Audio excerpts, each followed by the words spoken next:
Friends, आज की कहानी है मेरी खामोशियाँ भाग 10। पिछले भाग में आपने पढ़ा, विजय निशा के कमरे में पहुंच जाता है। कमरे में बस एक हल्की सी रोशनी थी और जमीन पर उस रोशनी में निशा का चेहरा बिल्कुल निष्प्राण सा दिखाई दे रहा था, पर सांसें अभी भी चल रही थी। विजय दौड़ता हुआ अंदर घुसा। उसके पैर से कोई चीज़ टकराई और वो सीधा भूमि पर गिर पड़ा। उसके खुले हुए बैग से उसकी नोबल मेरी खामोशियाँ गिरकर सीधे निशा के पास चली गई। नोबल के पेज खुल खुल कर फड़फड़ा रहे थे।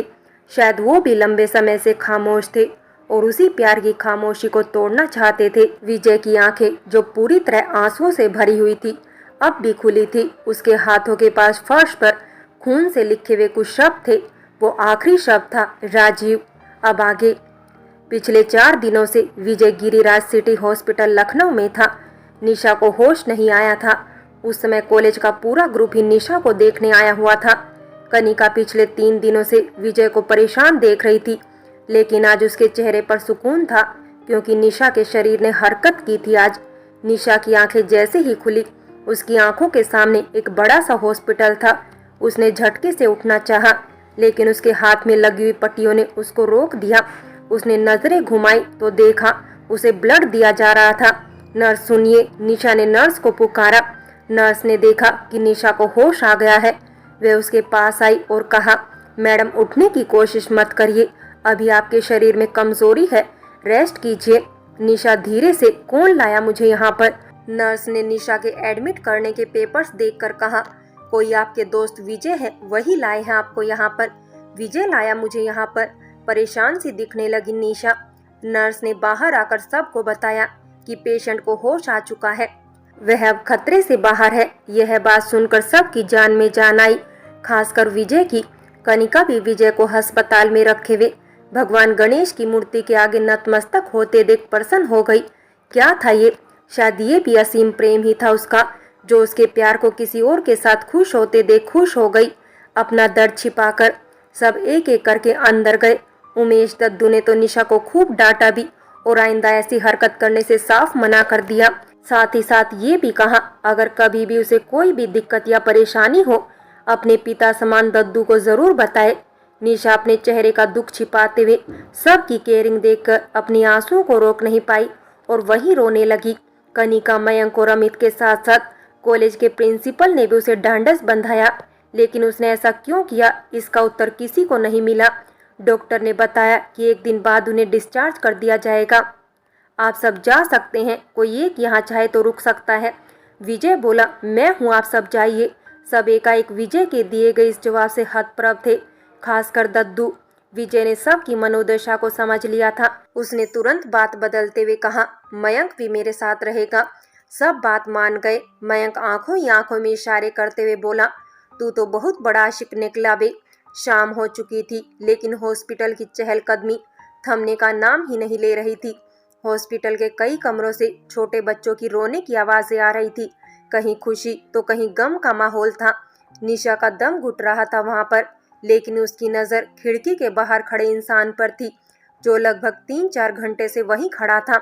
निशा ने सोचा, कहीं ये विजय तो नहीं? अगर विजय है तो मुझसे मिल क्यों नहीं रहा? निशा ने उठने का प्रयास किया। उसके हाथ में लगी हुई बोतल की सुई उसे जोरों की चुभी और वो चीखी। दरवाजा तुरंत खुला। विजय ने जल्दी अंदर आते हुए कहा, क्या हुआ खुशी, ठीक तो होना तुम? निशा चौंक गई। जिस नाम को छुपाने के लिए वो इतने सालों से जदोजहद कर रही थी, जिस नाम से वो पीछा छुड़ाना चाहती थी, आज अचानक वो नाम उसके सामने उभर कर वापस आ गया। इस नाम ने उससे बहुत कुछ छीना है, उसका पति, उसका घर और उसका आत्मसम्मान। अभी और भी तो कुछ छीना था, उसकी बेटी चारू को। उसका क्या कसूर था जो उसे अपनी माँ से अलग होना पड़ा? और मानिक, उसे भी तो सजा मिली थी। आज वो जिस भी मुकाम पर है, वो मुकाम राजीव ने तैयार किया था। हाँ, वो राजीव जिसे वो बेइंतहा प्यार करती थी, वो राजीव जिसे अपना हमसफर माना था उसने, वो राजीव जिसने उसके आत्मसम्मान को रोन दिया, वो राजीव जिसने अपनी पत्नी के साथ बलात्कार किया। अपने हाथों से अपने चेहरे को छिपाते हुए बोली, नहीं, मैं खुशी नहीं हूँ, मैं निशा हूँ, निशा। वह रोते हुए बोली, विजय तुम खुशी हो? खुशी शर्मा, अपनी पहचान से क्यों भाग रही हो? निशा, नहीं, मैं खुशी नहीं हूँ, नहीं हूँ मैं खुशी। निशा अपने हाथों से बोतल निकालने लगी। बिस्तर पर लगाई गई पिल्लो उठाकर विजय की ओर फेंकने लगी। नहीं हूं मैं वो, और वह फफक फफक कर रो पड़ी। विजय दौड़ते हुए उसके पास गया और उसे अपनी बाहों में भर लिया। अच्छा सॉरी, तुम निशा हो, ठीक है, हम सब की निशा। विजय उसे एक बच्चे की तरह ट्रीट करता हुआ बोला। निशा ने कहा, मैं सच में खुशी नहीं बनना चाहती, मैं कई सालों से घुट रही हूँ विजय। विजय ने पूछा, क्या परेशानी है, मुझे बताओ निशा, मैं उसे लड़ने में, उसे बाहर निकलने में तुम्हारी मदद करूंगा। निशा उसे अलग हटते हुए बोली, कुछ परेशानी नहीं है, तुम जाओ यहाँ से, मैं ठीक हूँ। निशा मुझे बताओ क्या परेशानी है, अपने हाथ क्यों काटे तुमने, क्यों दर्द दे रही हो खुद को। विजय उसे पूछना चाहता था, उसके चेहरे से पता चल रहा था कोई बहुत बड़ी बात थी जिसे वह छिपाना चाहती थी। निशा, कोई परेशानी नहीं है मुझे, वो हंसने की नाकाम कोशिश कर रही थी। ठीक है, मत बताओ, वैसे भी हमारा रिश्ता प्रोफेशनली है, जो मन करे वो करो। विजय ने लगभग गुस्सा करते हुए निशा से कहा। तब तक नर्स आ जाती है। सर, आप पेशेंट को परेशान मत कीजिए, जो भी बात करनी है कल कर लीजिएगा, मुझे इन्हें चेंज करवाना है, प्लीज आप बाहर जाइए। विजय तुरंत दरवाजे से बाहर निकल जाता है।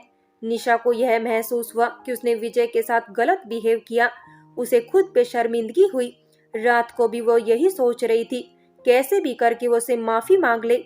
इधर विजय भी बहुत परेशान था। वो ये भी नहीं सोच पा रहा था उसने निशा पर गुस्सा क्यों किया। अगर वो उससे अपनी प्रॉब्लम शेयर नहीं करना चाहती तो मैं क्यों इतना इरिटेट हो रहा हूँ। अभी बहुत सारे प्रश्न उसके दिमाग में चल रहे थे। उसने ठान लिया वो उन सब का उत्तर जान के रहेगा। रात गहरी हो चुकी थी, लेकिन सिर्फ 3 लोग थे जो अभी तक जग रहे थे, निशा, कनिका और विजय। लेकिन क्या सच में सिर्फ वही 3 लोग जग रहे थे, या कोई और भी था जिसकी आंखों से नींद कोसों दूर थी। सुबह सुबह ही विजय ने कनिका को फोन करके खाना मंगवा लिया। निशा भी सो ही रही थी। निशा, उठो, सुबह हो गई है, घर चलना है ना, विजय ने प्यार से कहा।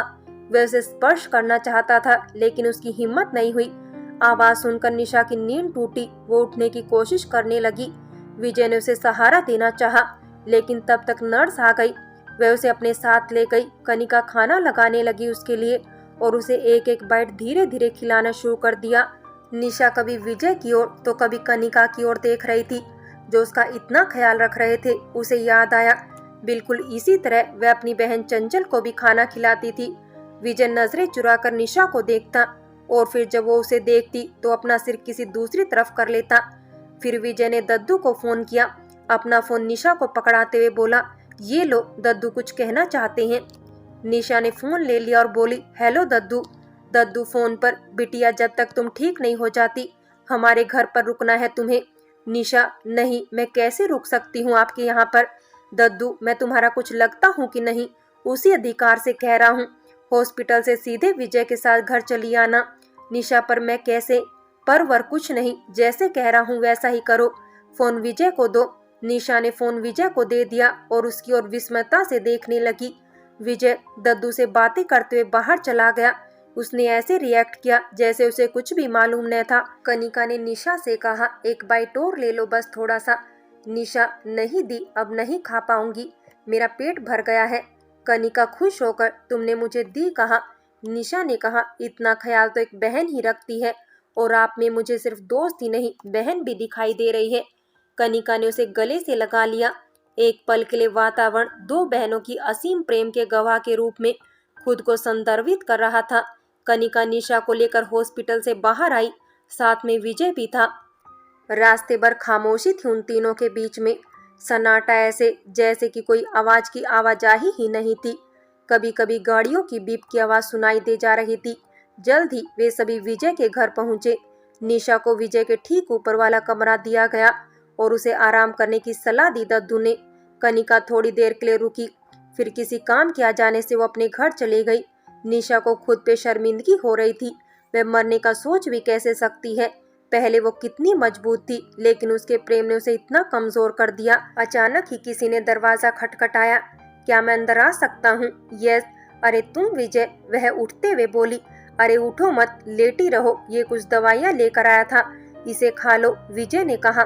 निशा, कैसी दवाइयाँ? विजय बहाना करते हुए बोला। अब डॉक्टर ने कहा है तो खाना तो पड़ेगा ही, जल्दी खाओ, मुझे अभी कहीं पर जाना है। निशा को रैपर्स खोल के दवाई देते हुए वह बोला। निशा ने चुपचाप दवाई खा ली। और सुनो, कल के लिए सॉरी, मैं आप पे बहुत ज़्यादा चिल्लाया। विजय बोला। कोई बात नहीं, गलती मेरी ही थी, मैंने काम ही ऐसा किया था। निशा अपनी गलती पर पछताते हुए बोली। विजय ने कहा, सब ठीक हो जाएगा, आज भले ही स्थिति चाहे जैसी भी है, हो सकता है कल को आपकी लाइफ को एक नया अध्याय मिल जाए लिखने को। निशा, मेरी जिंदगी में कुछ भी नहीं है लिखने को, बस अगर कुछ है तो खैर छोड़ो, मैं तुम्हें थैंक्स बोलना चाहती थी। पर किस लिए? उसने पूछा। मेरी जान बचाने के लिए। निशा की आंखें छलछला गई। विजय उसके आंसुओं को पोंछना चाहता था, लेकिन वो गलत ना समझ ले, इसलिए कुछ नहीं कर सका। आपको मैंने अपनी दोस्त माना है, इसलिए मेरी ये रिस्पॉन्सिबिलिटी थी। अब आप ये कहेंगे कि हम दोस्त नहीं हैं, पर्सनली मत बनो, लेकिन ये केयरिंग है, इसमें पर्सनल या प्रोफेशनली कुछ नहीं होता। खैर मैं चलता हूँ, आराम कीजिए। निशा उसे देखती रह गई और वो सनसनाते हुए कमरे से बाहर चला गया। दरवाज़ा बंद करते हुए वो एक पल के लिए हॉस्पिटल में चला गया। जब डॉक्टर शर्मा ने उसे बुलाया था। डॉक्टर शर्मा, हाँ तो मिस्टर विजय, आप उनके दोस्त हैं? हाँ सर। क्या हुआ, कोई प्रॉब्लम तो नहीं है ना, कोई सीरियस बात तो नहीं है ना? विजय चौंकते हुए बोला। डॉक्टर शर्मा, मैंने पेशेंट की रिपोर्ट्स देखी हैं, आई थिंक उन्हें मेंटल एबिलिटी डिसऑर्डर नाम की बीमारी हो गई है। इस हालत में मरीज थोड़ी थोड़ी बातों पर परेशान हो जाता है, अपने साथ कुछ भी कर लेता है। उसे ज़्यादा से ज़्यादा केयरिंग की ज़रूरत होती है इस समय। अगर उनकी फैमिली हो तो उन्हें उनके पास छोड़ दीजिए, घर पे समय बिताएंगी तो उनकी हालत सही होगी।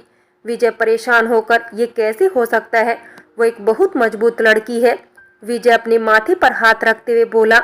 डॉक्टर शर्मा, देखिए कभी कभी पेशेंट को किसी बात का बहुत गहरा सदमा पहुंचता है और वो इस इंसिडेंट को भूल नहीं पाता।